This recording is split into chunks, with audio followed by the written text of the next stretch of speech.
Hello everyone, welcome to Youth Power Academy. Youth Power Academy पे daily आपकी current affairs classes आती हैं।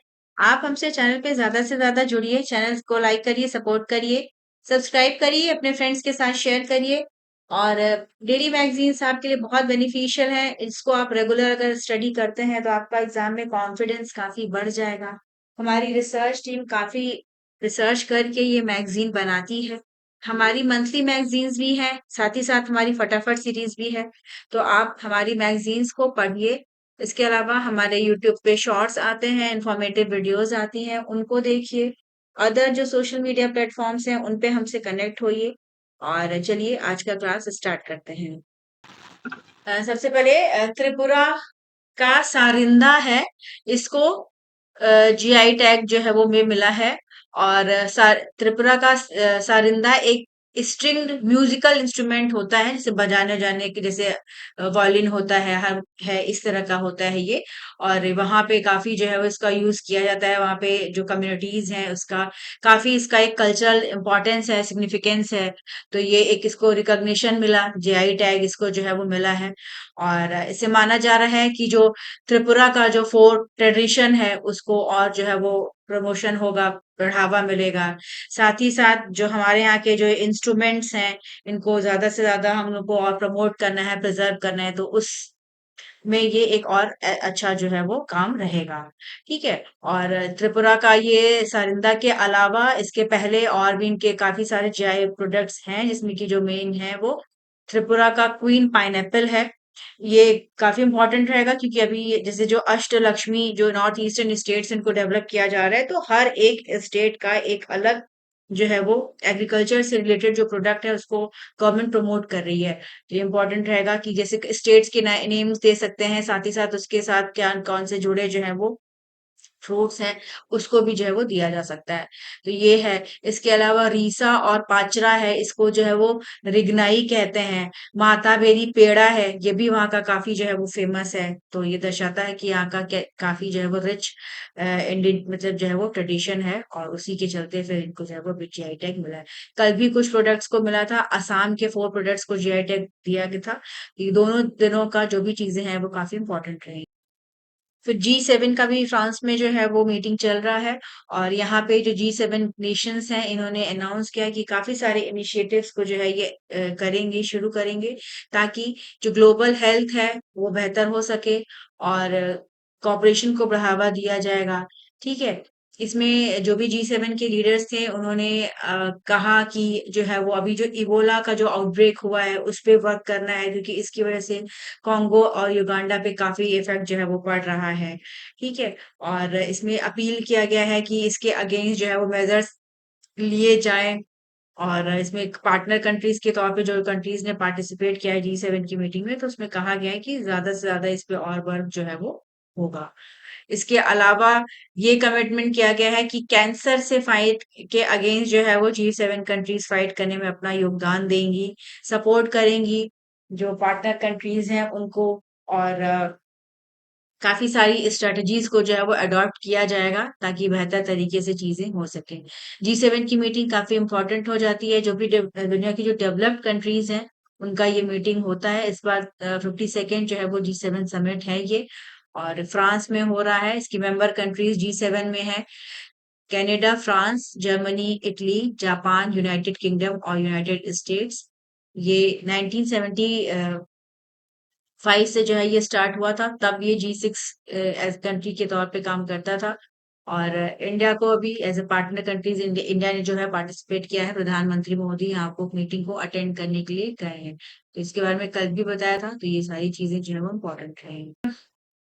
India ने टेम्परेरली जो है वो टेलीग्राम को बैन कर दिया है, और इसकी वजह से काफी सारे जो यूजर्स हैं उनको इफेक्ट हुआ है। टेलीग्राम एक वाइडली यूज मैसेजिंग एप्लीकेशन है। 150 मिलियन यूजर्स हैं इसके, और काफी पॉपुलर है।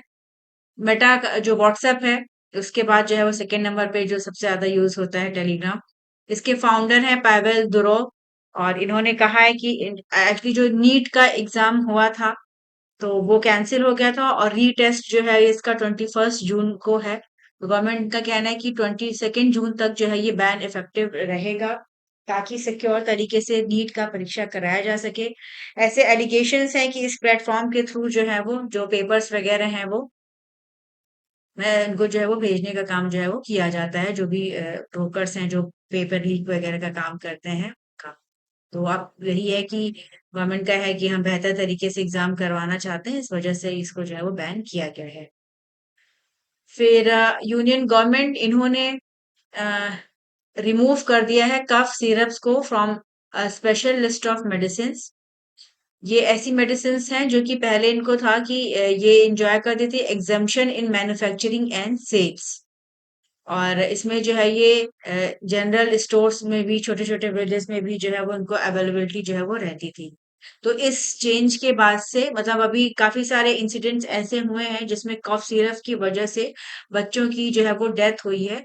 तो इसको देखते हुए एक नया गैजेट नोटिफिकेशन जो है वो गवर्नमेंट ने इश्यू किया है और इसमें सिरप को जो है वो हटाया गया है।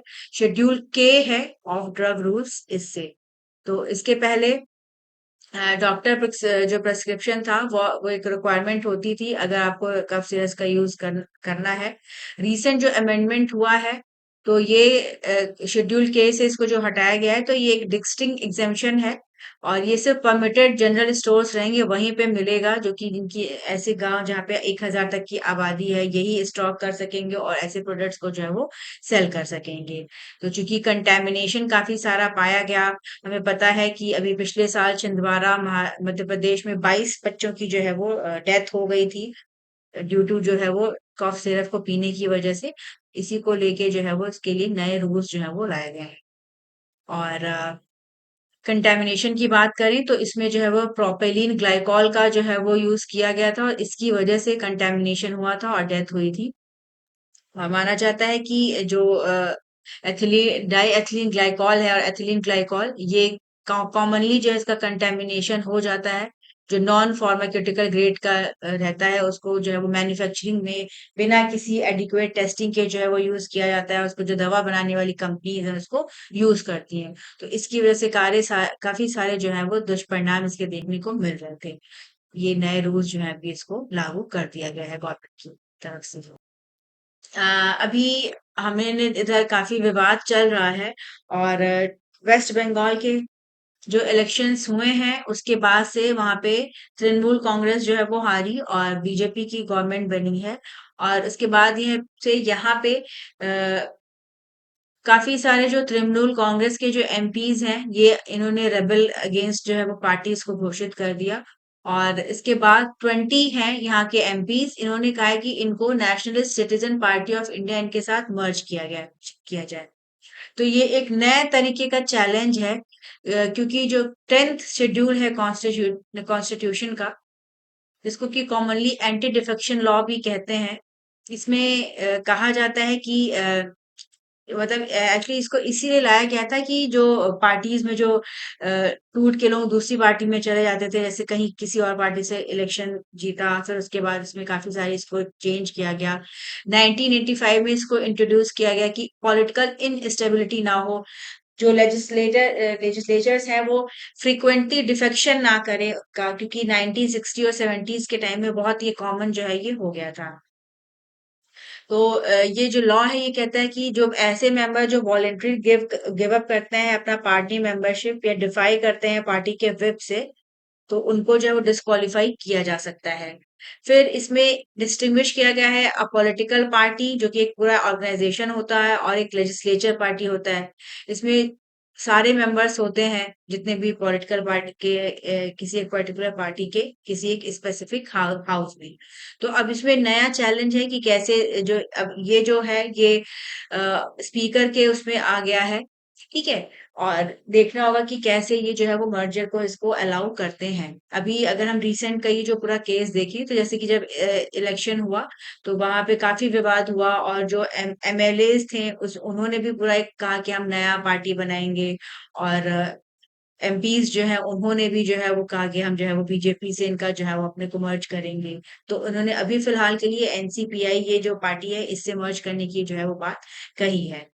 और इसमें जो एंटी डिफेक्शन लॉ है इसमें का पैराग्राफ 3 है ये कहता है ये अलाउ करता है कि अगर किसी भी पार्टी के किसी भी लेजिस्लेटिव पार्टी के 1/3 जो मेंबर हैं वो स्प्लिट हो जाते हैं, तो वो माना जाएगा कि हाँ वो सही है, तो उसको गलत नहीं माना जाएगा।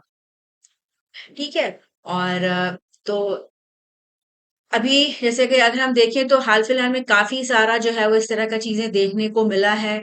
और जो पॉलिटिकल अवॉइड डिस्क्वालिफिकेशन को करने के लिए, जैसे कि अभी हम देखें कि शिवसेना और नेशनलिस्ट कांग्रेस पार्टी थी, इन्होंने मर्ज किया। फिर बहुजन समाज पार्टी के जो एमएलएज थे, इन्होंने कांग्रेस के साथ मर्ज किया। फिर कांग्रेस के एमएलएज ने बीजेपी के साथ गोवा में मर्ज कर लिया था। तो मतलब एक पार्टी से आपने जीता, फिर आपने कई सारे लोग ने मिलकर दूसरी पार्टी को, फिर जो अपोजिट पार्टी है उसको ज्वाइन कर लिया। तो इसकी वजह से एक काफी जो है वो सिचुएशन हो रही है, जिसको कि लोग कह भी रहे हैं कि ये सही नहीं है डेमोक्रेसी के लिए, और ये गलत तरीके से जो है वो चीजें जो है वो हो रही हैं। अब जो एमपीज और एमएलए जिन्होंने डिफेक्शन किया है, उनका कहना है कि पार्टी जो है वो अपने प्रॉपर प्रिंसिपल्स पे जो है वो नहीं चल रही है, या उनके अपने जो है वो नहीं मिल रहे हैं। तो ये काम आप पहले भी कर सकते थे, बट ये अब हो रहा है कि ज्यादातर जो एमपीज हैं, जो एमएलएज हैं, उनकी जो है वो खरीद फरोख्त का काम फिर से हो गया है। जो सत्ता पार्टी है वो जो इनको जो है वो एक पैसे प्रोवाइड करती कि आप इसको ज्वाइन कर लीजिए, या फिर जो है वो केसेस वगैरह लगा के। तो कहीं न कहीं ये जो पॉलिटिकल सिस्टम है हमारा, उसपे एक चैलेंज फिर से नया जो है वो पोज़ ये कर रहा है। अब ये अथॉरिटी है कि इन लोगों को डिस्क्वालीफाई किया जाए, या इनको जो है वो मर्जर को अलाउ किया जाए, ये अब चेयरमैन और स्पीकर के पास जो है वो रहती है। और इनके भी इम्पार्शियलिटी को लेके जो है वो काफ़ी सारे वो रहते हैं, क्योंकि जो चेयरमैन या स्पीकर रहते हैं वो ज़्यादातर जो पार्टी रहती है, जिसका गवर्नमेंट रहता है, उसी की रहती है। और अगर हम देखें तो सुप्रीम कोर्ट ने केएम सिंह केस में जो है वो कहा था कि क्लैरिफाई किया था कि मतलब देखना चाहिए, मतलब स्पीकर को ही जो है वो मेनली देखिएगा कि क्या चीजें जो है हो सकती है, क्योंकि अब इसमें कोर्ट का बहुत ज्यादा जो है वो रोल जो है वो नहीं रह जाएगा। ठीक है। और लॉ कमीशन ने 99 में कहा था कि पैराग्राफ 3 है, इस पैराग्राफ 4 इसको जो है वो हटा दिया जाए। इसमें जो मर्जर का जो एक्सेम्पशन लगाया गया है कि ऐसे सिचुएशन है कि 1/3 है तो वो जो है वो एक्सेप्टेबल होगा, तो इसको हटा देना चाहिए, ताकि जो इलेक्टोरेट का जो मैंडेट है, कि जो भी इलेक्टोरेट ने अपना वोटिंग किया है कि ये इस पर्टिकुलर पार्टी के लिए या पर्टिकुलर कैंडिडेट के लिए, तो वो उसका कहीं न कहीं अगर ऐसी चीज़ें होती हैं तो वो सही नहीं रहता है। तो ये चीज़ें हैं तो अब देखना होगा कि इसमें जो है वो क्या, क्योंकि काफ़ी आजकल ये पॉलिटिकल एक तरह से देखा जाए तो इनस्टेबिलिटी जो है वो चल रही है, और बंगाल में ज़्यादा अभी सिचुएशन जो है वो काफ़ी टेंस बनी हुई है। फिर अभी 8 जून को यूएस डिस्ट्रिक्ट जज हैं, इन्होंने इनवैलिड कर दिया है जो डोनाल्ड ट्रंप की जो पॉलिसी थी, जिसके तहत इन्होंने 1 लाख यूएस डॉलर का फीस लगाया था ऑन H1B वीजा, जो जो हाईली स्किल्ड फॉरेन वर्कर्स हैं उनके लिए। ठीक है। और इसमें जो है वो, अगर हम H1B वीजा की बात करें, तो ये स्टैब्लिश हुआ था बाय इमिग्रेशन एक्ट ऑफ 1990। ये यूनाइटेड स्टेट का एक इमिग्रेशन जो सिस्टम है उसका एक कॉर्नरस्टोन माना जाता है। और ये बना है immigration and nationality act of 1952 के तहत, जिसके तहत ये अलाउ करता है जो यूएस एम्प्लॉयर्स हैं कि ये फॉरेन नेशनल्स को हायर करें। स्पेशल टी ऑक्यूपेशंस, मतलब जिनकी कोई स्पेशल नॉलेज हो या बैचलर डिग्री हो ऐसी फील्ड्स में, जैसे कि जो साइंस से रिलेटेड है, technology, engineering, health care, research, finance, higher education. और उसके बाद इनको जो है वीजा दिया जाता है कि ये 6 इयर्स तक रहे। उसके बाद इनको परमानेंट रेजिडेंसी जो है वो मिल जाती है। और इसमें जो बैलेंस और एम्प्लॉयर का जो नीड है और जो डोमेस्टिक वर्क है, क्योंकि अगर आप बाहर से ले आएंगे वर्कर्स को, तो कहीं ना कहीं जो डोमेस्टिक वर्क फोर्स है उस पे इम्पैक्ट पड़ेगा। तो इसको बैलेंस करने के लिए कांग्रेस ने एक एनुअल कैप लगा रखा है वहां पे 65,000 H1B वीजा का, ज्यादातर प्राइवेट एम्प्लॉयर्स के लिए। साथ ही साथ 20,000 जो है वो एडवांस डिग्रीज के लिए, क्योंकि इतने से ज्यादा लोगों को आप वीजा पे जो है वो वर्क नहीं प्रोवाइड कर सकते हैं। तो काफी पुराना ये है। और अभी जब ट्रम्प की सरकार आई लास्ट ईयर, तो इन्होंने काफी सारे जो है वो चेंजेस किए, टेरिस वगैरह लगाए, फिर उन्होंने इसमें भी पॉलिसी में भी काफी चेंज किया। और 19 सितंबर 2025 को इन्होंने एक प्रोक्लेमेशन ले आया इसके तहत मैंडेटरी किया गया कि 1 लाख सप्लीमेंटल पेमेंट जो है वो ऐसे लोग जो H1B वीजा के लिए अप्लाई करते हैं उनको पेमेंट करना होगा। तो ये काफी राइज जो है ये हुआ। और ठीक है, इसमें इनका आर्ग्यू था कि जो बाहर के आउटसाइडर्स हैं उनकी वजह से जो अमेरिकन वर्कर्स हैं उनको काफी इम्पैक्ट पड़ रहा है, क्योंकि उनको जो है वो लोअर पेड पे जो है वर्क अलाउ किया जाता है। इसकी वजह से यूएस का जो नेशनल सिक्योरिटी है, साथ ही साथ जो इकोनॉमिक सिचुएशन है, उस पे काफी बुरा प्रभाव पड़ रहा है, पर्टिकुलरली जो साइंस, टेक्नोलॉजी, इंजीनियरिंग और मैथमेटिक्स फील्ड है उसमें। तो ये है, फिलहाल के लिए कोर्ट ने इनका जो ये ऑर्डर था इसको जो है वो भी नहीं, वो लीगल जो है ये नहीं है। तो इसमें काफी सारे लीगल क्वेश्चंस पे जो है वो सुनवाई हो रही थी कि क्या इतना चार्ज ये लगा सकते हैं एज ए पेनल्टी, या ये टैक्स था। तो इसमें जो वहाँ की कोर्ट है, तो उसमें इन्होंने पहले के जो प्रेसिडेंट्स रहे हैं, जो पहले के जो ऑर्डर्स रहे हैं वहाँ के सुप्रीम कोर्ट के, उसको देखते हुए ये जो है वो किया है। और इस वीजा प्रपोजल की वजह से जो सबसे ज्यादा इम्पैक्ट हुआ है ये एशियन कंट्रीज पे पड़ा है, जैसे कि इंडिया है, चाइना है, क्योंकि इंडिया से बहुत सारे लोग जो हैं वो वहां पे जाते हैं। और मैक्सिमम अगर हम बात करें तो 70% जो H1B वीजा अप्रूवल्स होता है वो इंडियन नेशनल्स के लिए ही जो है वो होता है। तो काफी एक हमारा ये क्रिटिकल कंपोनेंट है। इंडियंस काफी यूएस में वर्क कर रहे हैं, तो इसको लेके काफी जो है वो विरोध भी था। तो इसके बारे में जैसे कि पता होना चाहिए साथ ही साथ कि क्या है ये, मतलब प्रीलिम्स में तो नहीं, बट हाँ हम इसको मेंस वगैरह में अपने आंसर्स वैरायटी में यूज कर सकते हैं। फिर अभी state revenue performance financial year 24-25 का ये रिलीज किया है controller and auditor general of India के संजय मूर्ति। और इसमें बताया गया है कि जो फिस्कल ईयर 24-25 रहा, इसमें उत्तर प्रदेश, गुजरात, झारखंड, मणिपुर और 9 अदर स्टेट्स हैं, इन्होंने सरप्लस रेवेन्यू जो है वो इसको अचीव किया है। और इसमें कहा गया है कि टोटल जो है वो 18 states had set targets for revenue surplus. 3 में जो है वो रेवेन्यू डेफिसिट रहा है। 7 स्टेट्स ऐसे हैं जिन्होंने जीरो रेवेन्यू डेफिसिट इनका रहा है। तो स्टेट फाइनेंस काफी क्रूशल हो जाता है, क्योंकि हमें जो पब्लिक सर्विसेज प्रोवाइड करनी होती हैं, जो इंफ्रास्ट्रक्चर प्रोजेक्ट प्रोजेक्ट होते हैं, तो अगर उसमें लॉस होता है तो उससे कहीं ना कहीं जो है वो प्रॉब्लम जो है वो होती है। और सीएजी जो है वो एक इम्पोर्टेंट रोल प्ले करते हैं। ये देखते हैं, ऑडिट करते हैं गवर्नमेंट अकाउंट्स का कि ट्रांसपेरेंसी जो है वो है कि नहीं है, अकाउंटेबिलिटी है कि नहीं। और जो भी इनकी फाइंडिंग्स होती हैं ये इसको जो है वो पार्लियामेंट को रिपोर्ट करते हैं। फिर इंडियन एयरफोर्स इन्होंने कंफर्म किया है कि ये एक्सरसाइज पिच ब्लैक 2026 इसमें जो है वो पार्टिसिपेट करेंगे। और ये एक मल्टीनेशनल एयर कॉम्बैट एक्सरसाइज है। ये अ, ऑस्ट्रेलिया के नॉर्दर्न टेरिटरी में होगी, 20 जुलाई से अगस्त तक होगी। और ये अनाउंसमेंट जो है वो ऑस्ट्रेलिया के हाई कमिश्नर टू इंडिया है, उन्होंने जो है वो इसको जो है वो किया है। ये जो एक्सरसाइज पिच ब्लैक है 2026, एक्सपेक्टेड है कि इसमें जो है वो 100 एयरक्राफ्ट जो है ये जाएंगे। और इसमें जो है वो पार्टनर जो कंट्रीज हैं, लार्ज स्केल पे जो है वो देखा जाएगा कि जो मिलिट्री कोऑपरेशन को और स्ट्रेंथन किया जाएगा, एडवांस टेक्नोलॉजीज का जो है वो यूज किया जाएगा। एक्सरसाइज पिच ब्लैक ये एक biennial large scale air combat exercise है। इसको रॉयल ऑस्ट्रेलियन एयरफोर्स जो है वो कंडक्ट कराता है। इसमें कई सारे इनके जो पार्टनर नेशन जो है वो पार्टिसिपेट करते हैं। ये रियलिस्टिक सिचुएशन में कैसी जो है वो क्षमताएं हैं एयरफोर्स की। ठीक है, तो ये है, तो नाम इसका याद रखना, फिर कहाँ ये हो रहा है ये भी है। फिर अभी यूक्रेन ने जो है वो काफी सारे एआई का यूज करके काफी सारे जो ड्रोन्स हैं उनका इंटरसेप्शन किया है। जैसे कल भी एक अच्छा आर्टिकल था, क्योंकि कैसे जो है वो ड्रोन का यूजेस जो है वो वॉर में बढ़ रहा है, और कैसे ये इसने जो है मॉडर्न वॉरफेयर को पूरा जो है वो चेंज किया है। रशिया और यूक्रेन के बीच में पता है हमें कि 2022 से ही जो है वो वॉर जो है वो चल रहा है।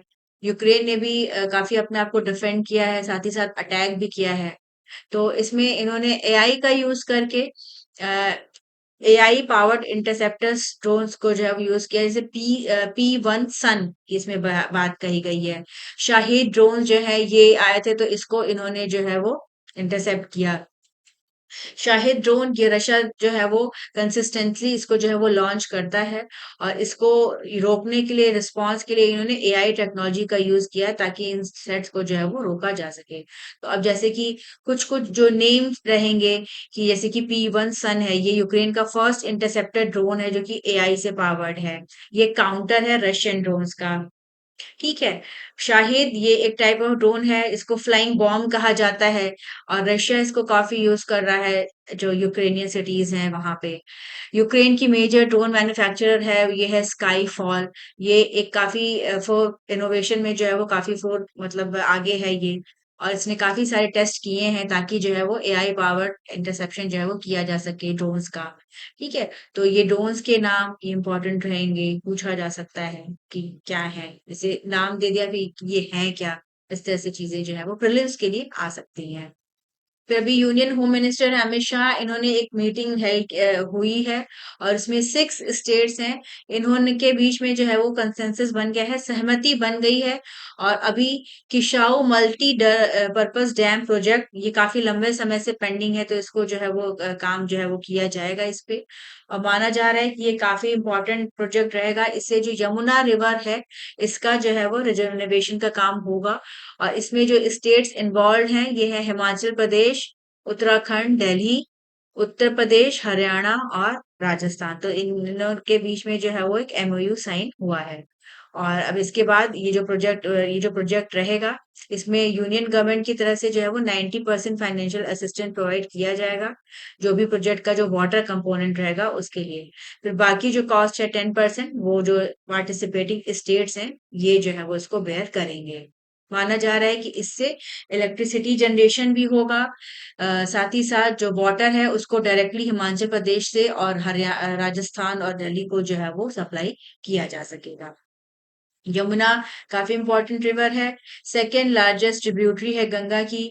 ओरिजिन है इसका यमुनोत्री ग्लेशियर लोअर हिमालयाज में, बहुत सारे स्टेट के थ्रू ये बहती है, जिसमें कि उत्तराखंड, हिमाचल प्रदेश, उत्तर प्रदेश, हरियाणा, दिल्ली आते हैं। क्रिटिकल वाटर सोर्स है ये, बहुत सारे जो लोग हैं इनका इसी पे डिपेंडेंट हैं। ये काफी अभी हैजार्डस भी रहा है, इसके काफी सारे जो है वो पॉल्यूशन जो है वो यमुना रिवर में हुआ है, जिसकी वजह से काफी सारे प्रॉब्लम जो है वो है। तो किशाऊ मल्टी डैम प्रोजेक्ट ये एक इंफ्रास्ट्रक्चर प्रोजेक्ट है जो कि यमुना रिवर को बेहतर तरीके से रिस्टोर करने के लिए, पावर जनरेशन और फ्लड कंट्रोल के लिए जो है वो गवर्नमेंट अब बनाएगी। फिर यूनियन एग्रीकल्चर मिनिस्टर है, इन्होंने कहा है कि नेशन वाइड विकसित भारत रोजगार और आजीविका मिशन ग्रामीण वी वी जी राम जी, ये जो है वो 1 जुलाई से लॉन्च होगा आंध्र प्रदेश में। और कहा जा रहा है कि इससे नई जो है वो अपॉर्चुनिटीज जो है वो डेवलप होंगी। और हमें पता है कि जो विकसित भारत रोजगार और आजीविका मिशन ग्रामीण, इसका उद्देश्य है एम्प्लॉयमेंट और लाइवलीहुड अपॉर्चुनिटीज को बढ़ावा देना। ये जो पहले का नरेगा था उसको सब्स्टिट्यूट करके इस बिल को जो है वो गवर्नमेंट अभी लेके आई है, एक्ट ये बन चुका है। तो आप इसके तहत जो है वो जो 100 डेज का जो एक टाइम पीरियड था जिसमें कि जो है वो नरेगा के तहत जो है वो काम प्रोवाइड किया जाता है, उसको बढ़ा के 150 डेज किया गया है। हाँ, ऑफ सीजन का भी इसमें जो है वो अलग से वो चीजें रखी गई हैं। तो ये है 25 है, सॉरी 125 डेज का ही रहेगा, है ना, मतलब 100 डेज से बढ़ा के 125 डेज किया गया है। फिर इंडिया में जो मॉनसून है अभी इसमें काफी सारा जो है वो डेफिशिट देखने को मिला है, और आईएमडी ने कहा है कि काफी सारे जो रीजन्स हैं वहां पे जितना वाटरफॉल होना चाहिए था वो नहीं है। तो नेशन वाइड जो मॉनसून है ये 35% का शॉर्टेज जो है वो देखा जा रहा है। और इस बार चूंकि जो है वो एक ग्लोबल फोरकास्ट है कि ये सुपर अल्नीनो ईयर है, तो माना जा रहा है कि ड्राई कंडीशन काफी रहेगा और इसकी वजह से एग्रीकल्चर पे काफी इम्पैक्ट पड़ेगा।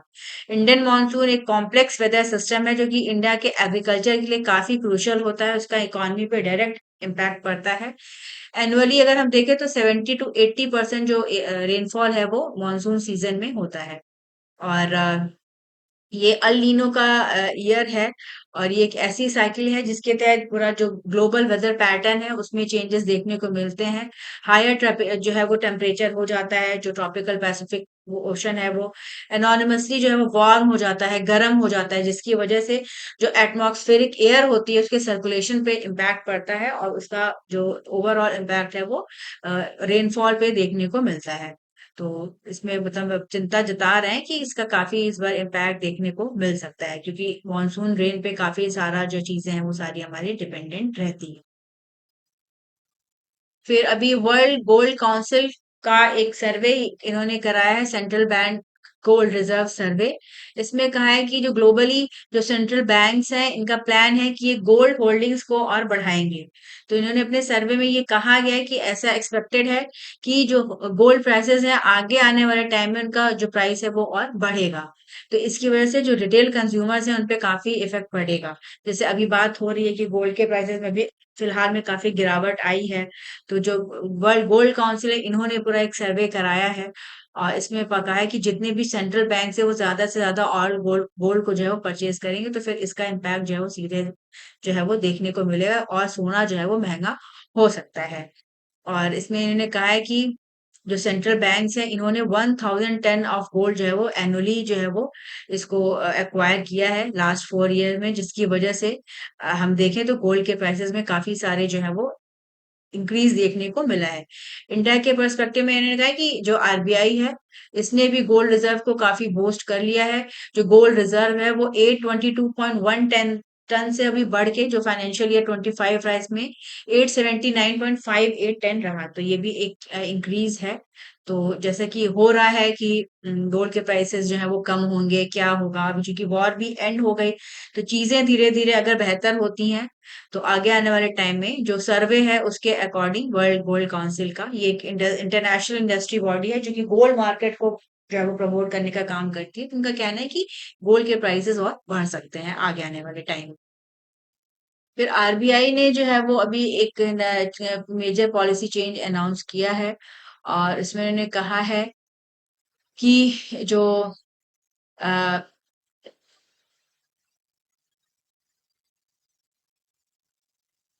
कि जो emergency credit line guarantee scheme है इसको जो है वो किया है, अमेंडमेंट इसमें किया है और इसमें कहा गया है कि ईजिंग की ईज किया है जो कैपिटल ट्रीटमेंट है, क्योंकि अभी जैसे कॉन्फ्लिक्ट वगैरह था तो इसमें जो है वो प्रॉब्लम हो रही थी, क्रेडिट वगैरह की रिस्क हो रहा था, जो इंडस्ट्री के लोग हैं उनको प्रॉब्लम हो रही थी।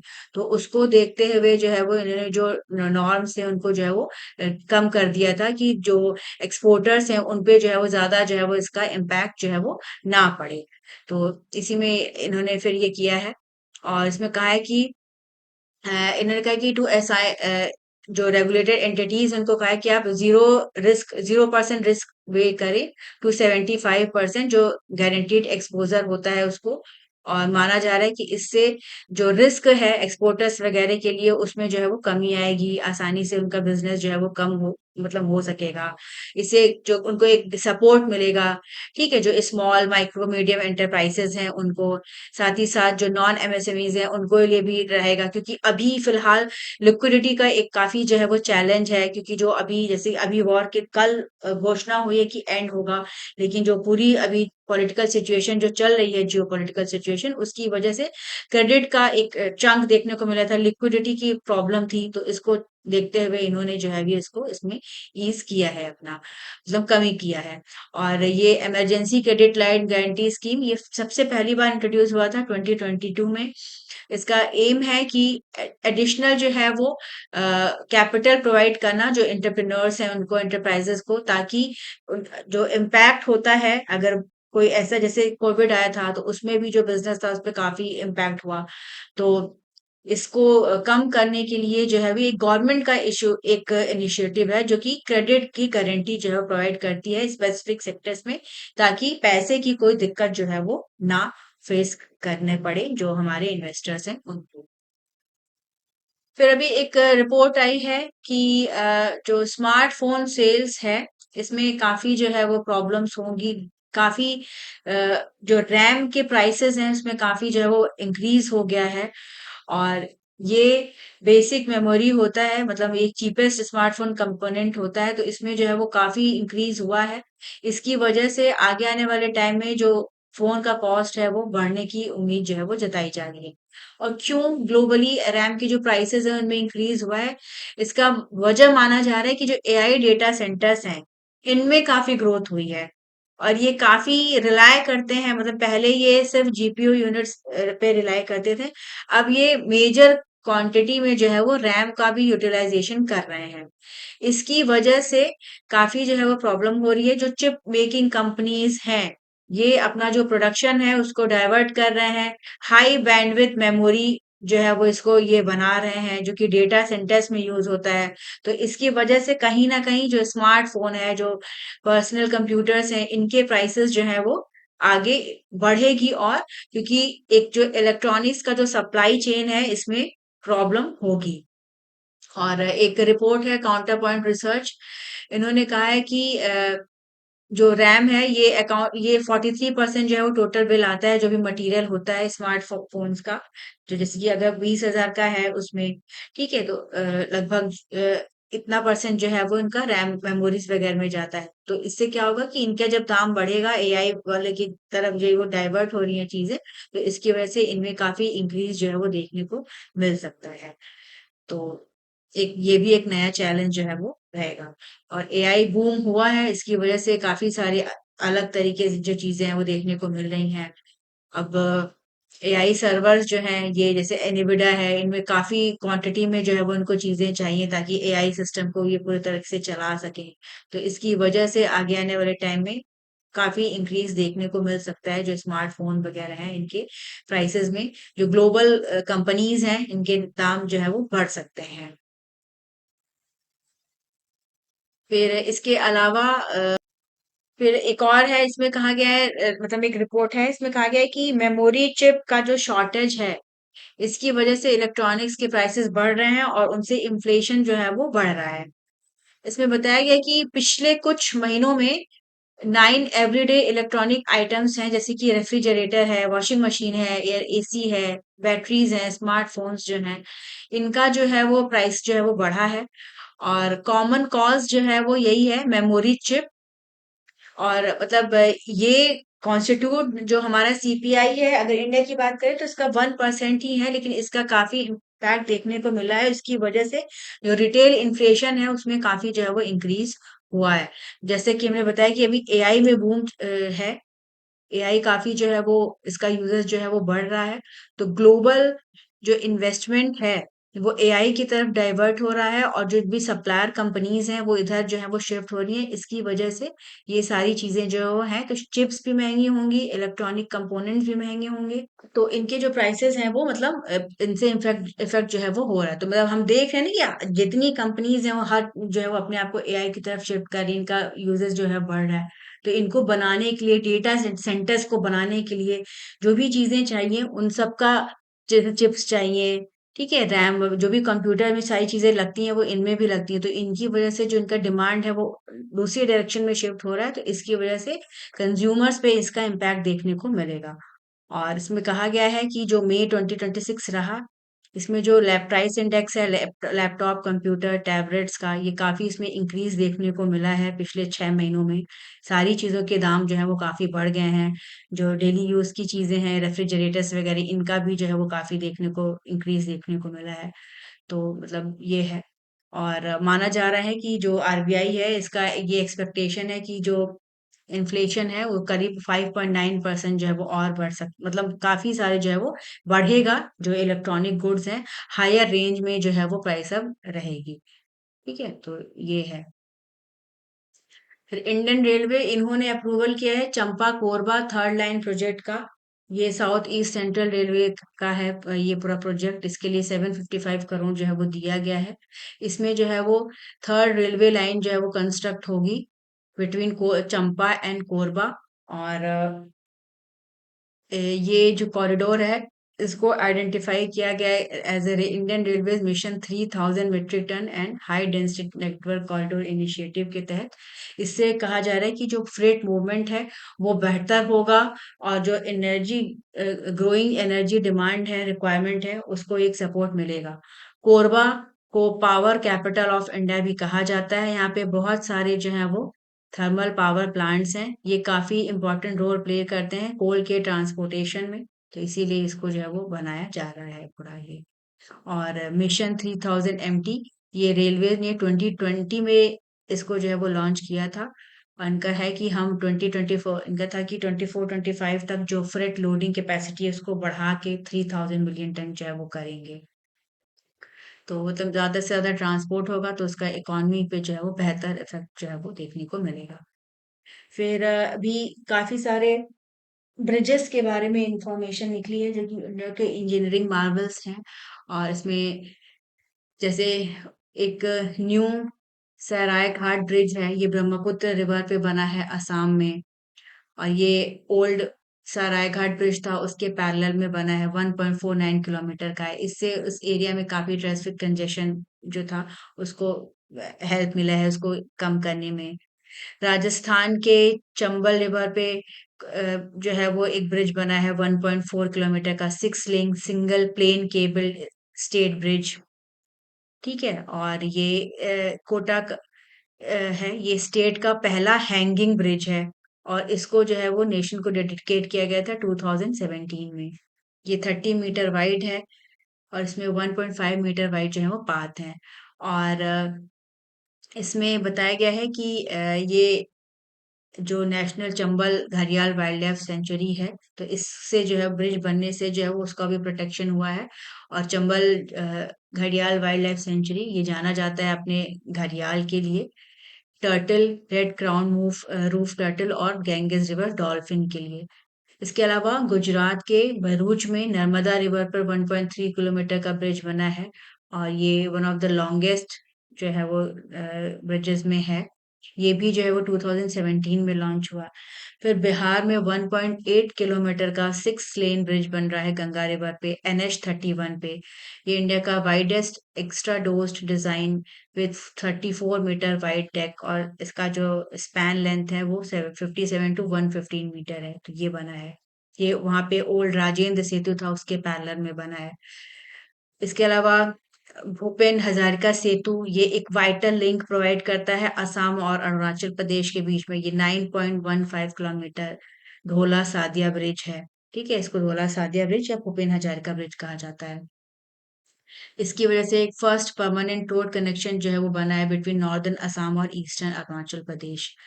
ठीक है, तो ये ब्रिजेस हैं। और मतलब इनका याद रखना क्योंकि कई बार जो है वो इनसे रिलेटेड क्वेश्चन जो है वो प्रीलिम्स के उसमें जो है वो पूछ लिए जाते हैं। फिर फिर अभी एक यूएस का एयरबेस है, वहां पे जो है वो एक्सीडेंट हुआ है, सदर्न कैलिफोर्निया में है। तो वो नहीं, बट उसका जो एरिया है ये मोजावे डेजर्ट है। ये अपनी एरिड एनवायरनमेंट के लिए जाना जाता है। यहाँ का पूरा जो है वो डेजर्ट इकोसिस्टम है। ये साउथ वेस्ट यूनाइटेड स्टेट में है और ये कैलिफोर्निया, नेवादा, एरिजोना और उता इस रीजन में जो है ये पड़ता है। तो बस इसका जाने रखना, ज्योग्राफी के पॉइंट ऑफ व्यू से ये जो है वो इसको पूछा जा सकता है। फिर जियोलॉजिकल सर्वे ऑफ इंडिया, इनका प्लान है ये, मतलब अप्रूवल इन्होंने जो है वो मांगा है department of environment and forest से अंडमान एंड निकोबार में, कि ये जो है वो ट्रांसलोकेट करेंगे 16,000 कोरल कॉलोनीज को। और ये जो कॉलोनीज हैं ये गैलेथिया बे ट्रांसशिपमेंट पोर्ट साइड, मतलब यहाँ पे जो अंडमान निकोबार प्रोजेक्ट पूरा बन रहा है, great Nicobar island mega project, तो वहां पे ये पाई जाती हैं कोरल स्पीशीज। तो यहाँ से इनको ट्रांसलोकेट करने के लिए इन्होंने अप्रूवल जो है वो मांगा है। ये एक प्रिकॉशनरी मेजर के तौर पर है। और जेएसआई का कहना है कि ये पूरा जो है वो इनको कलेक्ट करेंगे और इनको दूसरी जगह जो है वो शिफ्ट करेंगे ताकि इन पे जो है वो खतरा ना रहे। जैसा कि हमको पता है कि जो ग्रेट निकोबार प्रोजेक्ट है इसका काफी हैजार्डस एनवायरमेंटल इम्पैक्ट देखने को मिलेगा, तो इसका काफी विरोध भी हो रहा है। बट गवर्नमेंट इसको जो है वो अभी बना रही है पूरा। और जेएसआई ने जो है वो पहले इन्फॉर्म किया था कि ये जो एनजीटी, जो नेशनल ग्रीन ट्रिब्यूनल है, इनको कि यहाँ पे लगभग 16,150 कोरल कॉलोनीज हैं और 15 मीटर की डेप्थ पे हैं ये। तो अगर यहाँ पे ऐसा प्रोजेक्ट बनता है तो इसकी वजह से इनके जो है वो पूरा इम्पैक्ट देखने को मिलेगा। तो अब उनको है कि ये अगर इनको अप्रूवल मिल जाएगा तो इसको जो है वो अलग वहां से हटा के दूसरी जगह जो है वो शिफ्ट करेंगे ताकि जो कोरल है उनका कंजर्वेशन जो है वो हो सके। ठीक है। लेकिन जो इस तरह की जो ट्रांसलोकेशन होते हैं, वो बहुत ज़्यादा जो है वो इफ़ेक्टिव नहीं होते हैं। जो एनवायरमेंटलिस्ट हैं, उनका कहना है, जो मैरीन बायोलॉजिस्ट हैं, उनका कहना है कि ये काफ़ी जो है वो मतलब डिफ़िकल्ट टास्क है। ये नियरली इम्पॉसिबल है कि पूरी की पूरी जो कोरल कॉलोनीज़ हैं, आप उसको जो है वो शिफ्ट करिए और इसका काफ़ी सीरियस इम्पैक्ट देखने को मिलेगा। कोरल रीफ्स काफ़ी इम्पोर्टेंट होती हैं मैरीन इकोसिस्टम के लिए। इनसे जो पूरी मैरीन लाइफ है उसको पूरा सपोर्ट मिलता है। कोस्टल एरियाज़ का प्रोटेक्शन होता है। साथ ही साथ जो टूरिज़्म है उसको भी बढ़ावा मिलता है इससे। फिशरीज़ के लिए भी ये बेहतर रहता है। और अगर इसका ट्रांसलोकेशन किया जाता है, तो इससे एक एक तो हैबिटेट का पहले डिस्ट्रक्शन होगा, फिर आप ले जाएँगे तो वहाँ पे स्पीशीज़ सर्वाइव कर पाएँगे कि नहीं कर पाएँगे, क्या चीज़ें रहती हैं, तो काफ़ी इसके एक सेंसिटिव इश्यू है। तो अब देखना है कि इसमें इनको क्या ये मिलता है कि नहीं, क्योंकि अभी इसका भी विरोध भी हो रहा है कि इसको जो है वो ना बने, ना हो, क्योंकि इसकी वज़ह से काफ़ी डैमेज जो है वो हो सकता है। फिर Indian commerce and industry minister हैं पीयूष गोयल, इन्होंने कल यूपीआई लॉन्च किया जिससे नाइस मेसिना फ्रांस में। और इससे माना जा रहा है कि इंडिया का जो एडवांस डिजिटल पेमेंट प्लेटफॉर्म है और ये मतलब फ्रांस में भी अब इससे वहां पे जो लोग हैं पेमेंट जो है वो कर सकेंगे, तो इसका ग्लोबल एक एक्सपेंशन जो है वो हो रहा है। इससे इकोनॉमी को बूस्ट मिलेगा, टेक्नोलॉजी कनेक्शन जो है वो बेहतर होगा बिटवीन इंडिया एंड फ्रांस। और यूपीआई की बात करें तो इंडिया में ये लॉन्च हुआ था 2016 में। और इसके बाद से इसका जो है वो काफ़ी जो है वो बेहतर तरीके से स्प्रेड हुआ, और भी कंट्रीज़ में ये यूज़ हो रहा है। ज़्यादातर इंडिया में जो पेमेंट है अभी यूपीआई के थ्रू जो है वो हो रहा है, तो इसको और फैसिलिटेट करने में ये इससे आगे और हेल्प मिलेगी। फिर रिसर्चर्स हैं फ्रॉम मुंबई, कोच्चि और जापान, इन्होंने ग्रेव्स 3 टेलीस्कोप इसको यूटिलाइज़ किया है और इससे इन्होंने इन्वेस्टिगेट किया है relationship between earth upper atmosphere temperature और सन का जो मैग्नेटिक फील्ड होता है और म्यूऑन्स इनके बीच में। ग्रेव्स 3 टेलीस्कोप ये लोकेटेड है ऊटी में, तमिलनाडु में। और इससे ये लोग पूरा जो है वो सिर्फ लाइट को ही नहीं ऑब्जर्व करते हैं, बल्कि मुऑन का भी जो है वो डिटेक्ट जो है वो करते हैं। म्यूऑन्स ये जनरेट होते हैं when energetic cosmic rays from outer space interact with अर्थ, मतलब अर्थ के अपर एटमॉस्फेयर से जब कॉस्मिक रे इंटरैक्ट करती है तो ये पार्टिकल्स जो है ये बनते हैं, तो इसको पूरा ये स्टडी करने का काम जो है वो करते हैं। तो इसका जैसे कि ये जो टेलीस्कोप है, स्टडी नहीं बट जो टेलीस्कोप है इसका लोकेशन ये क्या है ये पूछा जा सकता है। ये बनाया गया है सब एटॉमिक पार्टिकल्स को ट्रैक करने के लिए।